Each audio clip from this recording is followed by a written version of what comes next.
Hello, welcome, Cabbage here. In Nier Reincarnation, it is March, but let's look at the New Year's costumes. I've been looking forward to doing this for a while. In this video, we will look at Akeha and Yurie, and then I'll link to the playlist that I made of all of the other fashion checks that I've done. But I enjoy the New Year's costumes very much because they're all like kimono, or they're very kind of traditional Japanese inspired. And then both Akeha and Yurie here have the kimono. But let's look at Akeha first. She has her usual thing where she is wearing kind of an over kimono and then an under kimono, and then she has the very open slit on her left.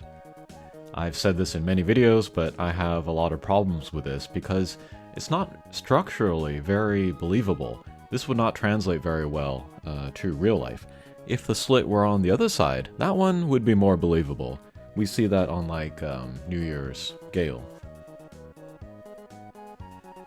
And then, to kind of further the kind of the gap between her top half and then her bottom half, you know, we have to ask where this black part is coming from. Typically, this would be like for an over kimono, and then it's like just worn off of the shoulders, and so that would make it believable. This would make more sense up here structurally. But we don't see any black in the bottom half of her, except for this one panel, so it's like, maybe it's a regular kimono, but it has like an extra layer of sleeves on it? Maybe that would be it, but that's the only thing I could think of. But putting aside the structural worries that I have, let's look at stuff like pattern and color.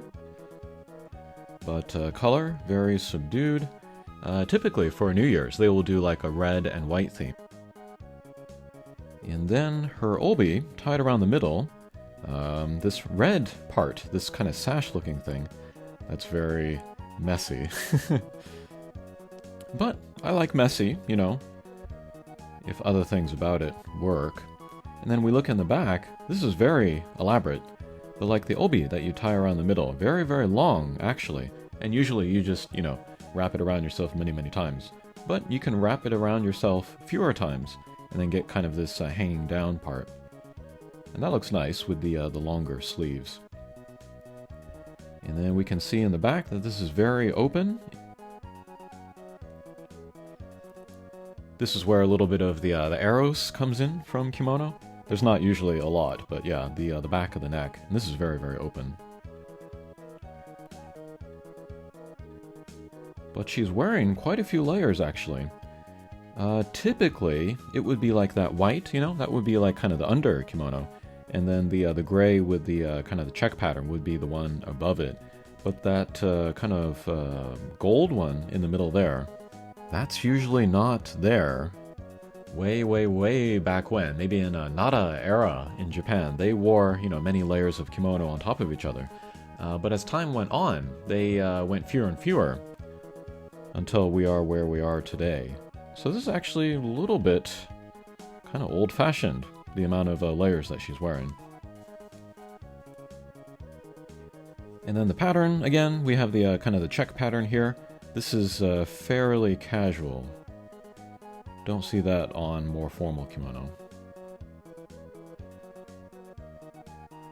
But like color-wise and then pattern matching-wise, I like this. I like this a lot. It's just the structure that bothers me.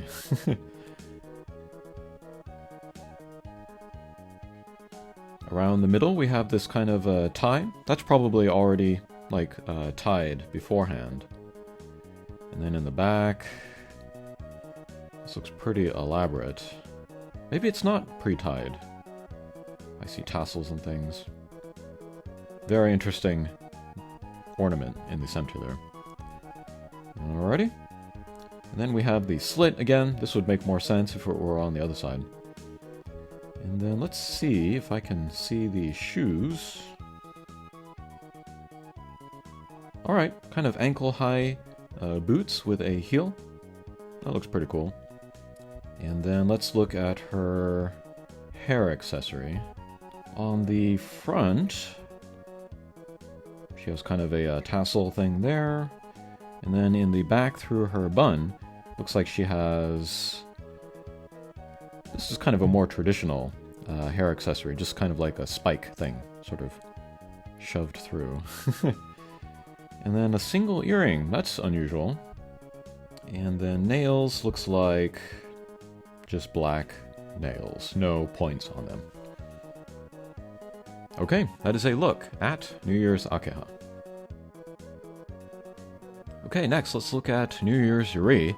This might come as a surprise, but I love this. This is maybe in the top 3 of my favorite costumes in the entire game. And then I can't even think of what the other 2 are, but this is really great. 3 main reasons. 1, structurally it is believable and doable in real life. 2, it is a kind of a pop take on the kimono, but it still has respect for the kind of the traditional rules and the traditional structure. And then 3, there is some humor thrown in here as well. So yeah, really like this costume. The most striking thing about it, of course, is the slit in the front. But this is different from Akeha's slit, because this could totally work in real life, and then maintain its shape overall, as long as the obi through the middle is tight. All it would take is a different cut of the pattern. Instead of cutting straight down, you would do kind of a curve from one end to the other. And so we can see that in the back, it actually looks pretty close to normal, because it does, dip down that far. But as it comes to the front, it comes up very dramatically. This makes the kimono more practical, because you could take a full stride. You could probably even run and jump in this. And then usually the kimono, it's very kind of restrictive, and you can only kind of shuffle as you walk through it. But this would be easier to wear. It would give you more freedom. However, it is also very revealing. As we can see, we are getting the panty shot here. And so I don't see this actually being worn in real life. It could be, made very easily, but I don't see anybody wearing it. The Japanese are very excitable when it comes to panty shots. But this is what I'm talking about when I say that I do like modern takes or variations on kimono, if it is rooted in knowledge of the traditional parts of it. Too many pop takes on kimono are ignorant of what's actually going on, and Akeha, unfortunately, is a kind of a bad example of that. But yeah, structurally, this would work, and it would stay together as you wear it. And then, looking in detail around the kimono, we can see where the humor comes in. Like on the sleeves, we have a pattern of like circuits or a motherboard. And then on the back of the obi, it's a little bit hidden here by her super duper long hair. But like, in place of like the bow that comes off of the obi like we saw on Akeha, we have these tubes here. Or like these thick wires plugged in. So that's kind of a funny play on that idea. And then her hair ornament looks like a modem or something. Something with these antennas sticking out. It's funny because she is so technologically advanced, she is a hologram, that these kind of retro pieces of technology sort of contrast with that. So it ends up being tongue-in-cheek, but it's not quite to the point of silliness like Catty Pame Pyamu. But yeah, I really appreciate this one overall. Color-wise, she is wearing black, which is more serious, but with all of the other pieces of humor thrown in there, and then also the pattern, it comes out as less serious. And then her footwear is kind of a mix of traditional and not. She's wearing kind of the very typical tabi socks with the toe in there.